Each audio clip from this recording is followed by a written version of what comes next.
Hello.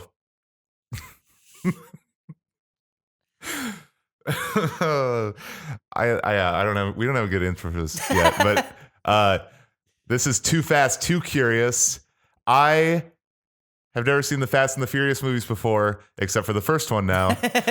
Chris loves them. Seen them all. And so we're going through one by one, and he's introducing me to the series. So now we're here in 2003. Yeah. This is a period piece about 2003 Yes. street racing Absolutely. called Too Fast, Too Furious. And neither one of those are TOO. No. It's TWO. Yes, correct. So there's two fast people And and two furious people. Yeah. And that's what I'm going to assume that this movie's about. I'm going to guess that Ludacris is fast. Okay. Vin Diesel's probably furious because he found out that his friend was a cop in the last one. Brian's probably fast too because, like, you know, maybe he left the force in this one. Maybe. And now he's like going to go explore the world of street racing a little more.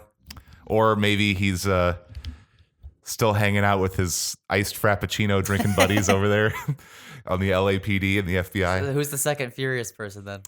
What do you think? Probably is it I just blanked on his name again. Is it Vince? Vince? Yeah, probably Vince. Vince is probably pretty furious. I have a note of bad news for you. Dom is actually not in this movie. Because when this sequel was being planned at the time, Vin Diesel did not do sequels for any of his movies. Oh, really? He just didn't believe in it. They did not have him for this one. So that throws your theory off right away. So is he going to be in Guardians of the Galaxy too? Well, he obviously changed his tune. He's done what, 2 Triple X's, a whole series of these fuckers. He did a couple of sequels to Pitch Black with the Riddick series. Yeah. At the time, though, he was very against doing sequels. Oh, okay. So this is a whole nother thing then. Yes. That kind of changes my predictions. Exactly. Yeah. So then I wonder if maybe like Brian's like sticking with the force. He's like, you know what? I got too close last time. I'm gonna take down Ludacris. and then he's like, the rapper Ludacris has been street racing. You have to go shut him down. And someone brought that up a while ago online that like because they're listening to Ludacris in the first movie, does that mean that like Ludacris still exists in this universe and he's separate from the character Ludacris plays, or is Ludacris's character, who's not named Ludacris, the rapper that made that song? Because it's the same voice. Yeah, but he's not. Well, like I mean, and Ja Rule's in the first one too, though. Yeah. And his music's in the first one. That's true as well. So like, maybe there's just a lot of doppelgangers going around. Could be. Hard to say, really. Wait till Vin Diesel's rap album drops. Honestly, hey, I just learned the other day he's doing I want to say rap. I'm not sure. He's like doing a project with like Steve Aoki, like the DJ. Oh, really? Like, yeah. So you're not actually that far off. He's doing something like vocal based with music. Well, okay So then. you look forward to that. On that note, Yep. let's watch Too Fast, Too Furious. All right. So we just watched Too Fast, Too Furious. Which wasn't bad, but it was definitely a letdown after the first one. I told Yeah. you. It's a very whatever movie. Yeah, Like definitely. you said, not bad. There's Yeah. some fun stuff in it, but it's It's definitely like, well, there's probably a reason that it plays on like FX and Spike and all that stuff all the time, because it is definitely a like laying around on a Saturday watching a movie kind of movie. You know, like you just don't have to think too hard about it. It's just kind of like just exists. It's good. It hits all the action movie points. it plays almost. I've always thought that it played more like a James Bond movie than the Fast and the Furious, like the first one. Like it has more in common with those movies than it does with its like predecessor. it definitely because It's got like the exotic location, the villain that has like kind of a somewhat elaborate torture scene, and like the woman that's like between the two, and like that was so. All right, I was thinking about that during that elaborate torture scene. yeah.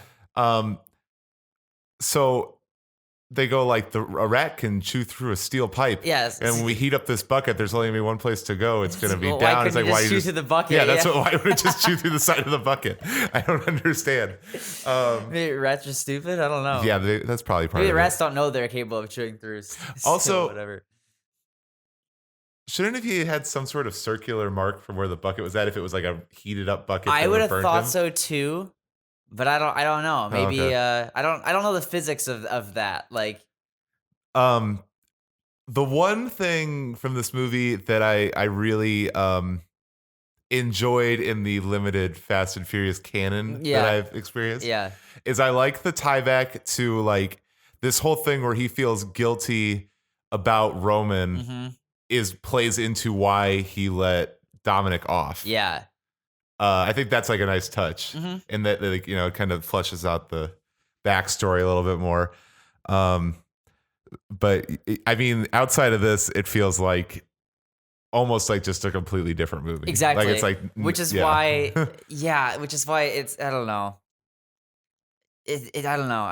I'm not nearly as fond of it as other entries in the series for that exact reason. It's just like, well, I like Brian, and there's some cool cars. Like, yeah, like okay, cool. That's pretty much it. Yeah. I'm sure it's gonna grow on me, but I'm a little bothered by the name Brian. To be honest, really, I don't know why.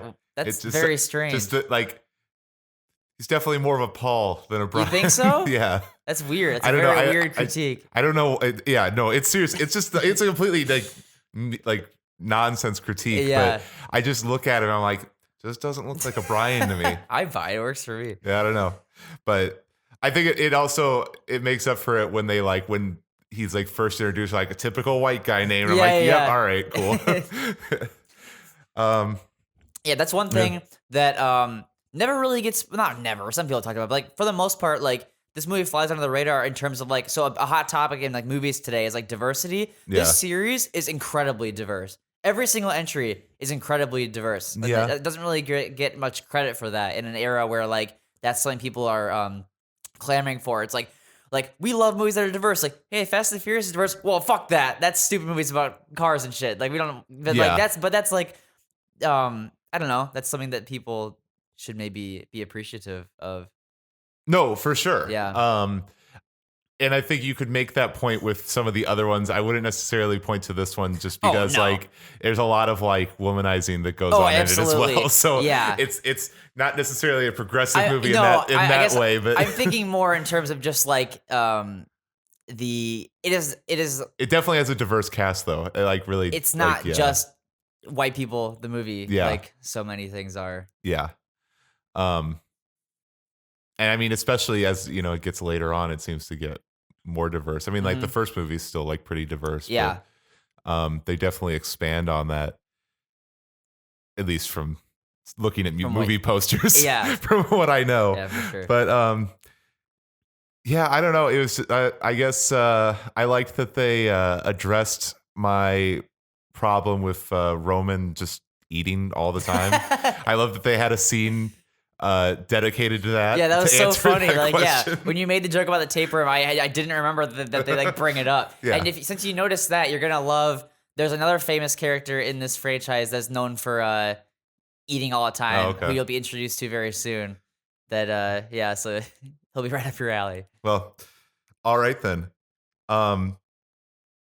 Yeah, and then I said, like I said while we were watching, but I spent like a good portion of like the last third of this movie or whatever going like, wait, what was the whole point of that entire scene where they're like not stealing the cars, but winning the cars in the race? Yeah. I was going like, what the? Doesn't make any sense. Why does this exist? And I was like, it was like bothering me that I could not get it out of my head. And then finally it like comes back around. Yep. So I thought it was going to have something to do with like, they needed to like go under the radar to like find out something or whatever. And then it's like, they never used those cars. They never used them.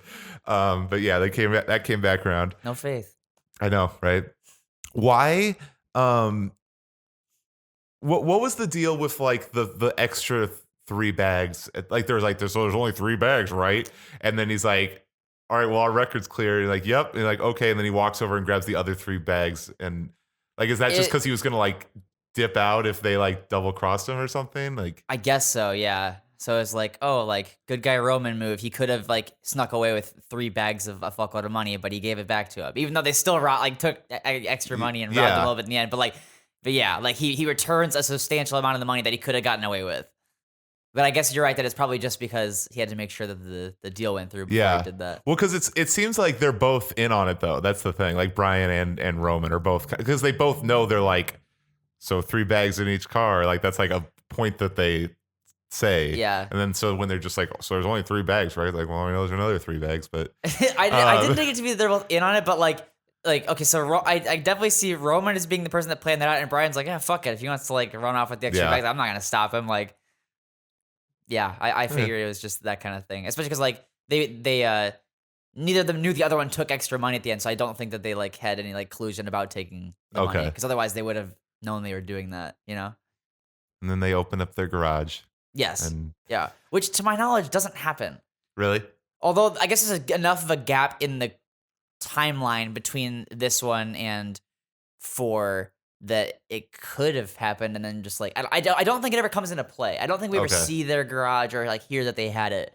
From what I remember, though, it's been a long time since I've seen 4, so it's possible. But yeah, I don't know. Well, that might be an abandoned plot point. Yeah. Of all the things that come back, that's not one of them. That's not one of them. Yeah.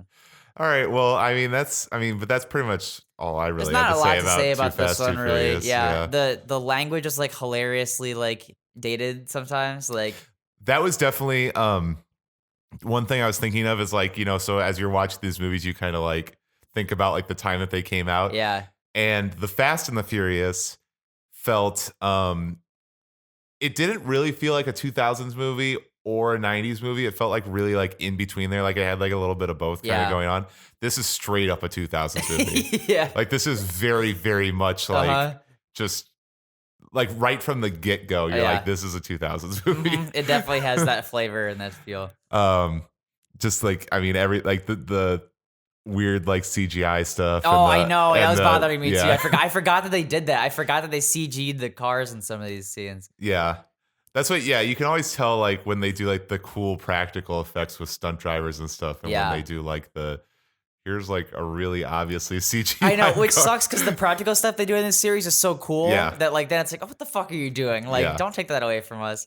I noticed in this movie, like I was like watching the cinematography, like they love the upside down shot.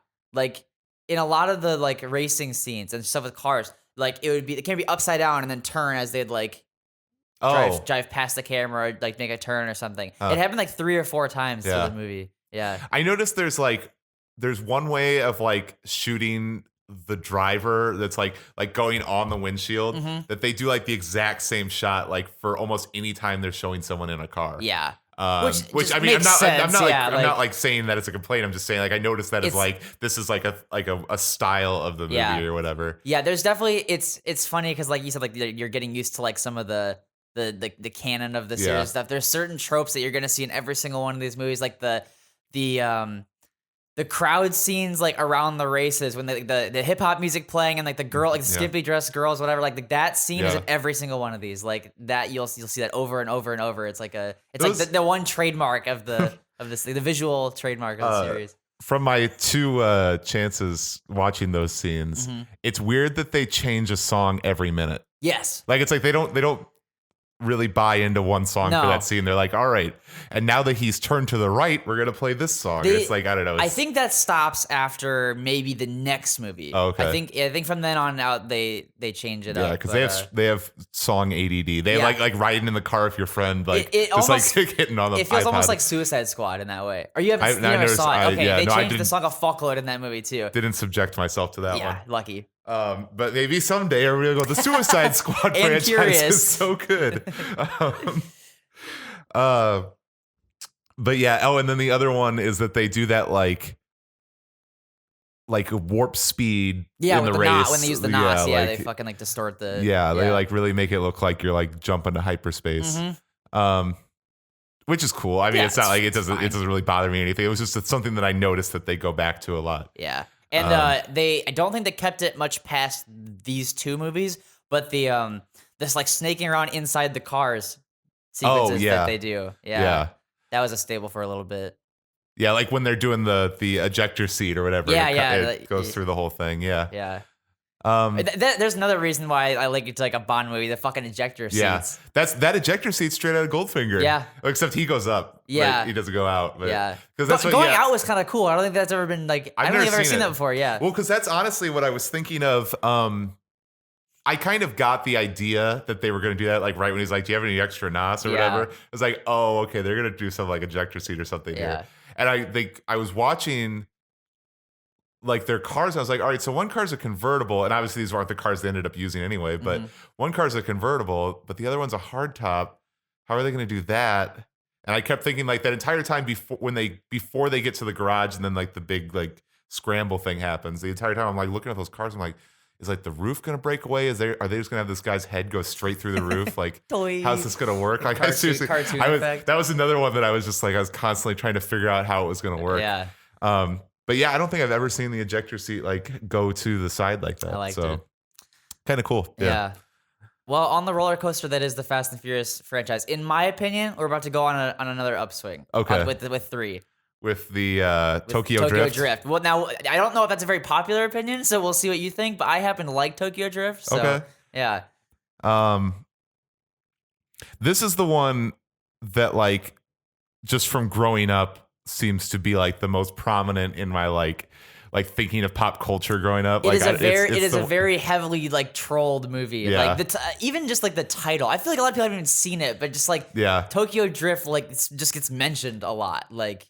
Well, yeah, I think it's definitely like a go-to like trolley thing if you're making fun of like a series of a bunch of sequels. Yes, yeah, it's Avengers 3 Tokyo Drift. Like that's like the joke. Like or it's like the modern day like Electric Boogaloo or whatever. You know, but yeah, I just remember this one like being like, you know, semi big when we were whatever this came out 8th grade freshman year or something like that. In there.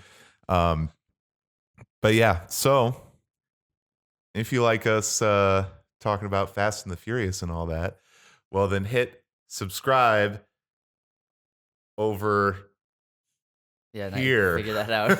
I don't know. I honestly don't know where the subscribe button is on that. Find the button that says subscribe and hit it. You can and read. Then we trust you. Leave a comment. Let us know what you think of Too Fast, Too Furious. Is it your favorite of the Fast and the Furious movies? How about them apples, bro? They said that twice in this movie. Slap that ass.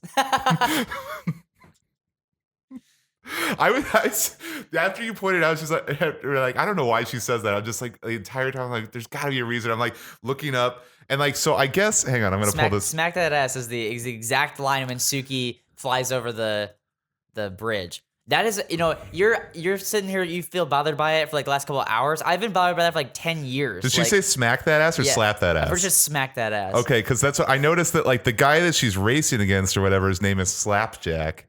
Oh. So like, and they don't actually say that, but his credited name is Slapjack. Maybe. So that's I'm pretty sure it's smack that ass. Is it? I mean, you would know better than I would, but that would make sense a little bit if it was. Yeah, that was my only justification for that. It's so weird. It's such a weird line. Like you can tell a dude wrote it. Like no woman is actually ever going to say that. Yeah. Like ever. Well, I think in certain contexts, but not in that context. I think of, like, Ludacris actually wrote that. I think there was a line from one of his songs. They wrote the entire screenplay. It's like, we're stuck on this one line. Luda, can you give me her for a second? He's like, yeah, I got you. That's what they're like, all right, we need her to say something when she's trying to get past this person. Like, move, bitch. That's, of course. I always wish during that scene that they would have gone all the way for it, like they do in. Have you ever heard of the movie Santa's Sleigh? No. I should put it in for movie club sometime because Goldberg plays like a murderous Santa. It's like a shitty like B horror movie type thing. And there's a scene where he's like driving the sleigh and he full on goes, "Move, bitch, get out of the way!" Like Goldberg. It's fucking incredible. There's no way Goldberg knows what that song is. No way, no way at all. I was thinking that too. Like that was like a rib on him. It's like, yeah, just do that.